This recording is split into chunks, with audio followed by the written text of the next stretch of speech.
பூமியின் ஆழத்தில் கார்பன் அணுக்கள் எவ்வாறு மிகுந்த அழுத்தம் மற்றும் வெப்பத்தில் வைரமாக மாறுகிறது என்பதை இந்த வீடியோ காட்டுது. பூமியின் 150 கிலோமீட்டர் ஆழத்தில் கரிக்கல் மண்டலத்தில் கார்பன் அணுக்கள் மெதுவாக சீரான கிறிஸ்டல் வடிவமாக மாறுகின்றன. பிறகு திடமான எரிமலையுடன் ஏற்பட்ட வெடிப்புகள் மூலம் அந்த வைரங்கள் மேலே கொண்டு வரப்படுகின்றன. இந்த கிம்பர்லைட் குழாய்கள் வழியாக வெப்பமான மேகம், மண்ணும் கற்களும் மேலே கிளம்பும் சண்டையுடன் வைரம் பூமியின் மேற்பரப்பை அடைகிறது. பெரிய சுரங்க தொழில்நுட்பங்கள் மூலம் கிம்பர்லைட் பாறைகள் தோண்டப்படும் இடங்கள் காட்டப்படுகிறது. இதில் தொழிலாளர்கள் ஒரு மெதுவான கற்சாயத்தில் எளிதில் ஒரு வைரத்தை கண்டுபிடிக்கின்றனர்.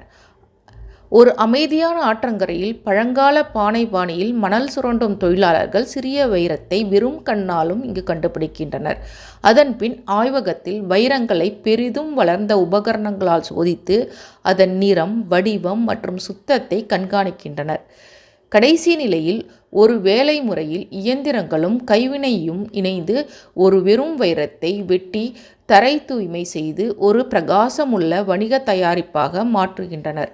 இவ்வாறு பூமியின் ஆழத்திலிருந்து தொடங்கி நம் விரலில் மின்னும் வைரமாகும் பயணம் இங்கு காட்டப்படுகிறது.